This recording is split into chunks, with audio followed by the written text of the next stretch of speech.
नमस्कार दोस्तों, क्या आप जानते हैं कि एक बार संत कबीर साहब ने राजा सिकंदर लोदी को अपने आगे झुका दिया था।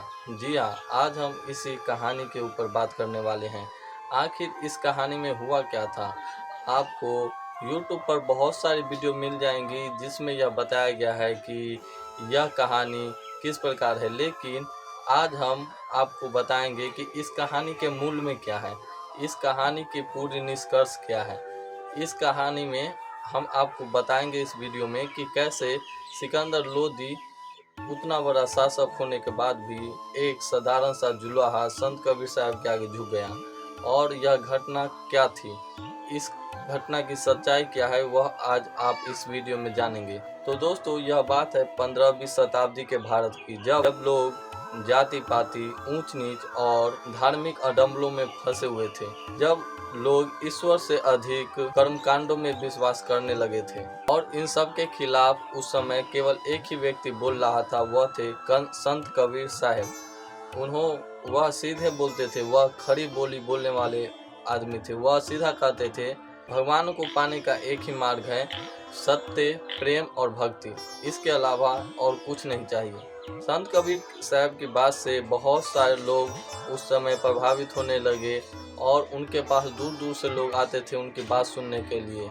वह जब बोलते थे तो सारी भीड़ शांत होकर उनको केवल सुनती थी। इतना प्रभाव उस समय था संत कबीर साहब का।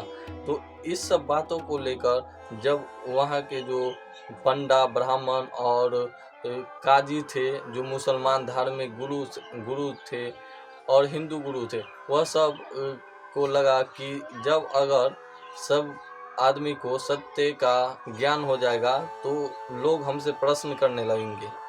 तो इसी बात से डरकर वह बार बार संत कबीर साहब के खिलाफ षड्यंत्र रचते थे, उन्हें बदनाम करने की कोशिश करते थे, लेकिन बार बार संत कबीर साहब बच जाते थे। वह हर प्रकार से उनको षड्यंत्र में फंसाने की कोशिश करते, क्योंकि उन्हें पता थी अगर यह सफल हो गए तो लोग हमारी बात नहीं सुनेंगे और हमारा धंधा नहीं चलेगा। इसलिए उन सबको डर लग रहा था कि कहीं इनकी बात में सचमुच सब लोग आ न जाए और हमारे बातों को झूठा समझ के हमारे खिलाफ न हो जाए। इसलिए वह तरह तरह के षड्यंत्र से उनको पीछे धकेलने की कोशिश करते थे, लेकिन संत कबीर साहब अपने सत्य मार्ग पर अडिग रहते थे और हमेशा हर समस्या से बच जाते थे। तो इसी सब समस्या को लेकर जब सभी ब्राह्मण, काजी और मुल्लाओं का जब सभी षड्यंत्र असफल हो गया तो वह सीधे दिल्ली के बादशाह सिकंदर लोदी के पास पहुंच गए। उन सब ने कहा, बादशाह, बनारस में एक जुलाहा रहता है, उसका नाम है संत कबीर। न वो हिंदू के परंपरा को मानता है और न मुसलमानों के धर्म को मानता है। वह सीधे कहता है कि ईश्वर केवल प्रेम के भूखे हैं, प्रेम और भक्ति के। इसलिए मुझे यह डर है कि आगे चलकर कहीं लोग आपके भी बात को अनदेखा न करने लगे और आपके भी आदेश को न मानने लगे। यह सब जाकर उन ब्राह्मणों, पंडित और मुल्लाओं ने कहा जो संत कबीर साहब के खिलाफ षड्यंत्र रचते थे, उनकी टांग खींचने की कोशिश करते थे। तो इन सब बातों को सुनकर सिकंदर लोदी को लगा कि यह सब सच कह रहे हैं और उसने यह आदेश दे दिया अपने सैनिकों की जाओ और उस कबीर को मेरे दरबार में पेश करो। तब उनके सैनिक गए और वहां से बनारस से संत कबीर साहब को लेकर उसके दरबार में आए।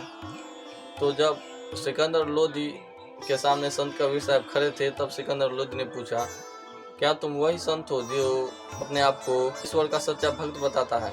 उन्होंने कहा, हाँ, मैं वही कबीर हूँ, मैं किसी के खिलाफ नहीं हूँ, मैं केवल सत्य बोलता हूँ। तब राजा सिकंदर लोदी ने कहा, अगर तुम इतने ही बड़े संत हो तो मेरे आगे सर झुकाओ। तब संत कबीर साहब ने कहा, मेरा सर केवल उस परमात्मा के आगे ही झुकेगा जो इस संसार को बनाया है। इतना सुनते ही दरबार के सभी दरबारी आश्चर्यचकित हो गए कि यह संत जहांपना का भी हुक्म नहीं मान रहा है। यह उत्तर सुनकर सिकंदर लोदी का अहंकार भड़क गया। उसने यह सोचा कि एक साधारण सा जुलाहा होकर मैं इतना बड़ा राजा मेरी बात को नहीं मान रहा है। और तब उसने आदेश दे दिया अपने सैनिकों को कि जाओ और इस कबीर को दंड दो। दंड के रूप में वह उसने कहा कि जाओ और इस वीर को हाथ पैर बांधकर और नदी में फेंक दो और मार डालो। तो राजा की आज्ञा का पालन करते हुए उसके सैनिक गए, संत कबीर साहब के हाथ और पैर बांध दिए और कबीर साहब को उठा के नदी में फेंक दिए। तो सबको लगा कि अब यह मर गए, लेकिन कुछ समय बाद संत कबीर साहब पानी की सतह पर बैठे हुए ध्यान करने लगे। पानी से अपने आप बाहर निकल गए। तो फिर लोगों ने सोचा यह कैसे हो गया। फिर सिकंदर लोदी ने सोचा कि यह संयोग होगा, संयोग से यह बच गया। तो दूसरी बार उसने फिर आज्ञा दिया कि जाओ इसे अग्नि में जलाकर मार डालो। तब फिर उसके सैनिक गए और बहुत सारी लकड़ी को आग लगा दिया और उसमें कबीर साहब को डाल दिया। तो कबीर साहब उससे भी बच गए। उनके शरीर पर एक भी ऐसा निशान नहीं था जो जला हुआ हो। तो यह सब देख के लोग और आश्चर्य हो गए, उनके मन में श्रद्धा जागने लगी। तो जब सिकंदर लोदी की यह 2 आदेश मानने की असफल हो गई, तब वह और क्रोध में आ गया और तब उसने सबसे खौफनाक और सबसे बड़ा आदेश दिया। उसने कहा कि जाओ और इसे हाथी के पहले तले कुचलवा कर मार डालो।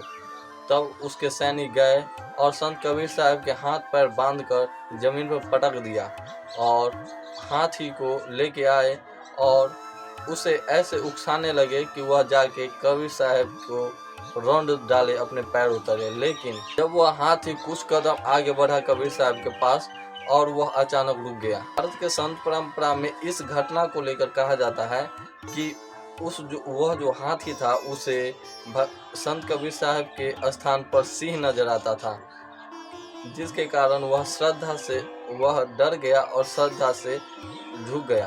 तो संत कबीर साहब के आगे जब वह हाथी झुक गया, तब सबको यह पूरा निश्चित हो गया कि संत कबीर कोई साधारण व्यक्ति नहीं, यह भगवान के ही स्वरूप है।